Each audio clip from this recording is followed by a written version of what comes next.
I've been sitting on the couch in this beautiful backyard that someone who believes in silver, not silver rigging, was kind enough to lend me. If anyone wants to come take a swim or go for a walk in those beautiful mountains later, come on by. Although Jeff Christian and Dick Hayes, you're not invited, just between you and me. Interesting, have not checked the Perth Mint Twitter feed, and now that we find that the LBMA reported they were running out of metal and then they lied about the numbers. So far, no comment from Dick Hayes. I'll let you know if I hear back for his request for an interview. Not expecting that to happen anytime soon. So in the meantime, we can read about the fraud box known as the Comex. And this book, I mean, my man Paul Sarnoff, wow. What a legend. He's even in Jeff Christian's or Jeff Curry's territory beyond. Actually, no. I'm not going to say that. It's disrespectful to Paul or anyone with integrity. But some stunning stuff as I'm reading this book about what happened in 1979 and 1980. Although real quick, before we get to the action, you know, for anyone who's like, oh, enough with the olden days and all of that. All right. Well, then I will mention that today's video is brought to us by Silver Sands, run by Keith Anderson.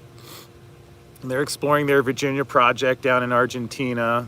And in full transparency, let's be honest about Keith. I mean, you know, he is a sponsor to the show, so I want to be transparent and make Ross proud. But I gotta say, Keith Anderson and Silver Sands, they really don't fit into the industry today because he shows his face when he comes on the show. He answers questions that investors have. He's honest. He's actually transparent.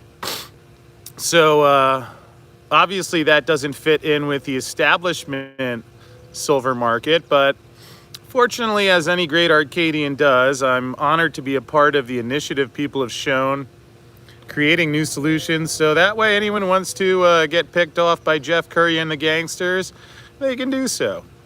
Anyone who wants to trade real silver or companies that are mining silver that are looking for ways to actually sell their metal at a market determined price rather than Comex fraud that we'll get into, well, I'd suggest taking a look at Silver Sands and Keith Anderson. Go on their website. He answers questions, doesn't hide, rig the markets, and then lie, cheat, and steal and disappear like some other market participants. That's why I have great respect for Keith. And with that said, let us dig into the action because some of this is just stunning stuff. Quick check on the hot tub.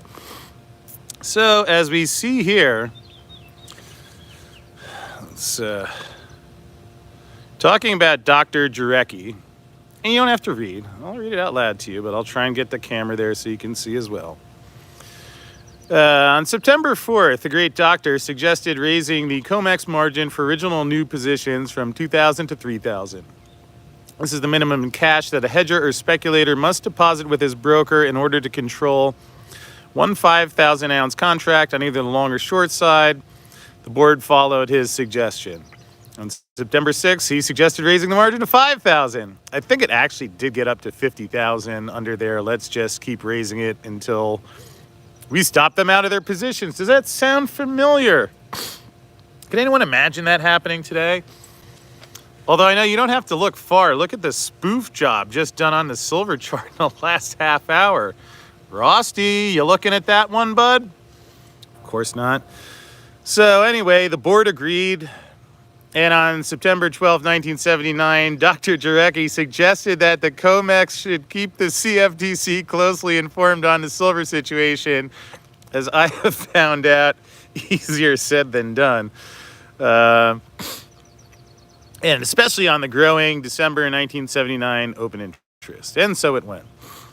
Perhaps as window dressing, a familiar concept in the silver market, and certainly as a gesture to please the regulators and the media, let's not please the customers who are putting their money, but everybody else, Comex created a special silver committee. Wow, a special silver committee. I'm going to make one of those today too. You can all dress up like CFTC officials and ignore evidence and do whatever the heck else a special... Oh, you're going to find out about actually what the special silver committee is up to.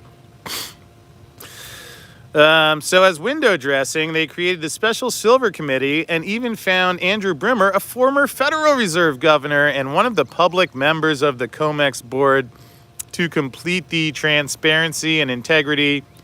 Others on the silver committee included Oscar Burchard of Oren Chemical Corporation, an old friend of Dr. Jarecki's, who had done plenty of options business with him. I see the qualifications there.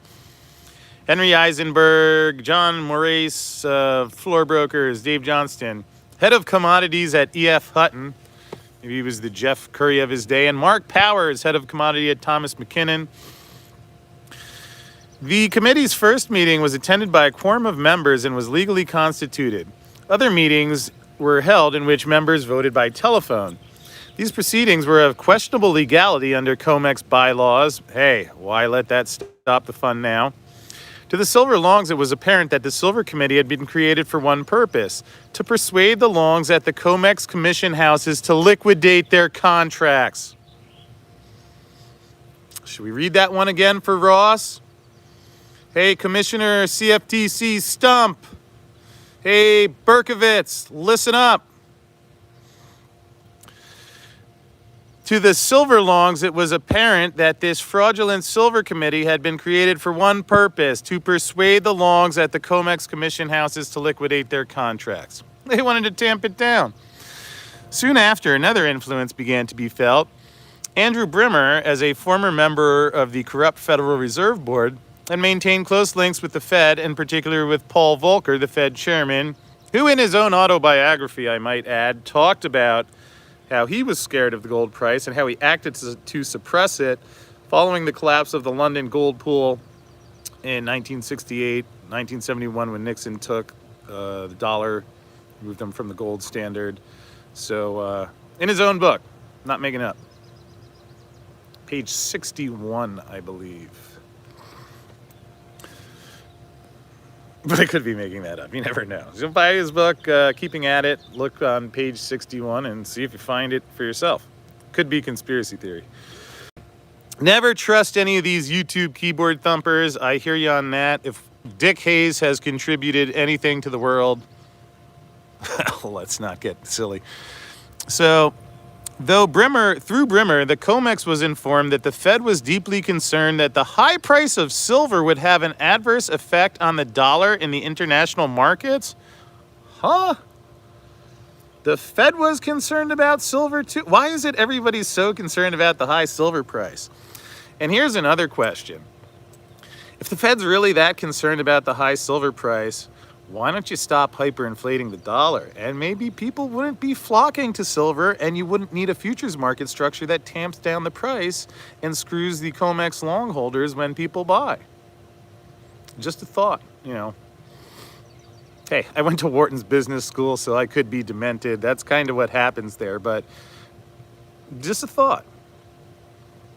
If it's really a catastrophe, if the silver price goes up, why don't you stop hyperinflating the currency?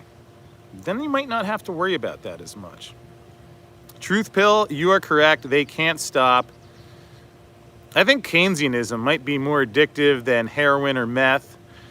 Fortunately, I don't have any experience in either, but I know a couple bankers maybe we could ask, but we'll behave ourselves today and continue on.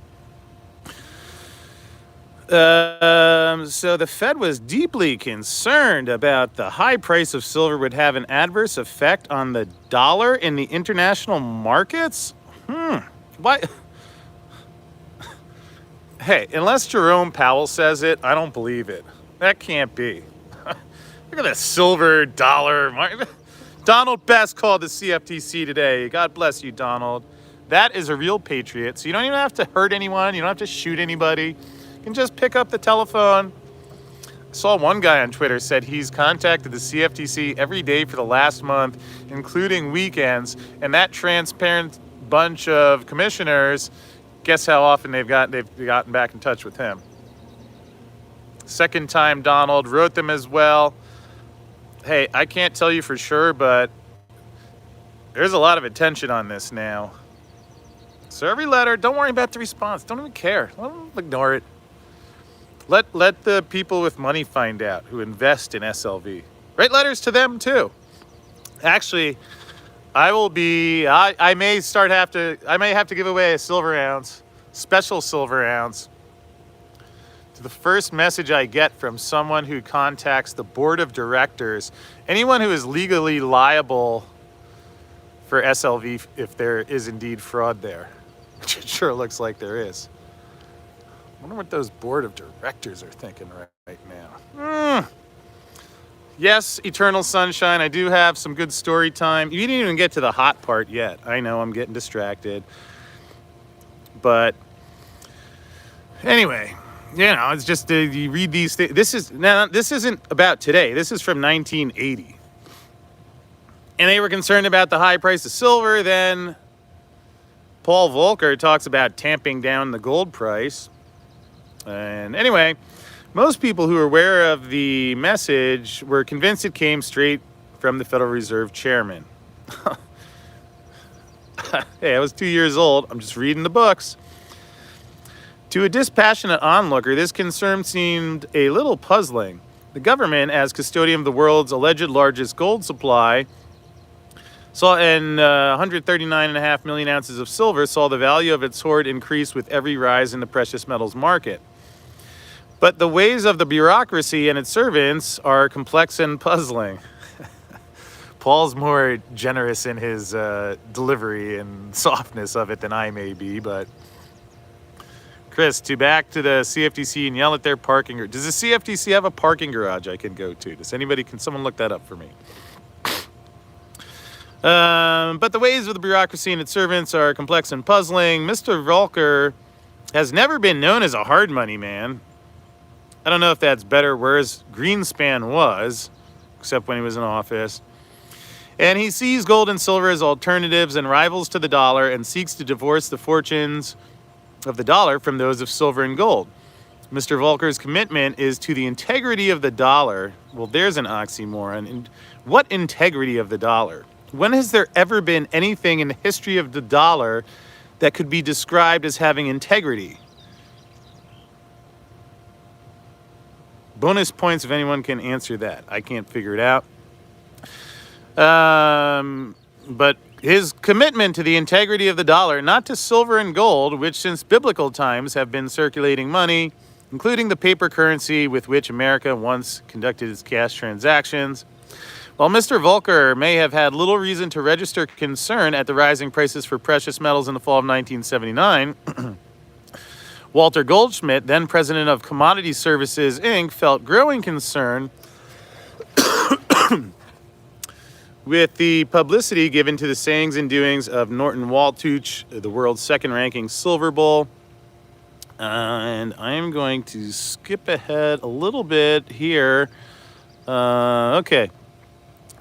The second paragraph. Holders of a substantial portion of December futures would switch to March. Basically, Waltooch's boss was saying, cool it on the silver delivery. Then if you go down here, naturally the New Jersey Silver Bowl, oh my goodness, what's this New Jersey and silver? And I'm definitely not from New Jersey. Don't even imply such a thing. Observed his boss's directive and did not add to his September-December long positions at Conti.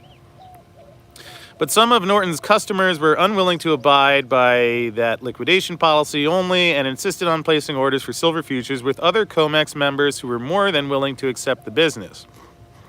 Go figure that. But here's the special, and this is the punchline of it all. In this situation, the Comex Silver Committee, what did they do to protect their customers? They began to investigate all Comex clearing members to try to ascertain information about the customers' positions. So there it is. What did they do? They didn't protect their customers. They spied on them.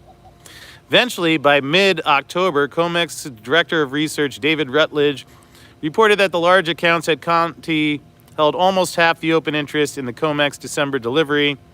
And of course, Mr. Rutledge is now an executive at Sydney, Australia Commodity Exchange and is thus beyond easy subpoena for any House or Senate committee wishing to delve more deeply into the records that Comex might prefer to keep confidential. And there you go. That is how the Comex did things in 1980. You're going to see more of that going forward. Interestingly, I do tentatively have an interview scheduled with someone from the Comex. Hopefully they didn't watch this video, but we're going to try and get that one off and see how that goes. I might have to stop reading Silver Bulls for a while right now, because it's hard to get through a page of this without being stunned.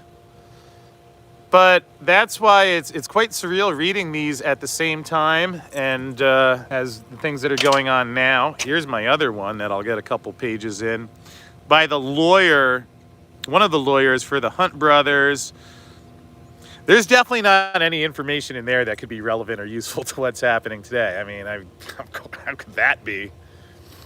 Unless you look at the fraudulent legal precedent used to convict them and then say, wait a second, look, I think there's somebody doing that again now today. And fortunately, I don't think people at Goldman Sachs, JP Morgan, or the CFTC know how to read books. So I expect that will continue to be an enhanced strategic advantage in this ongoing case, where, again, fortunately, I don't know. I mean, if there's a lawsuit, great.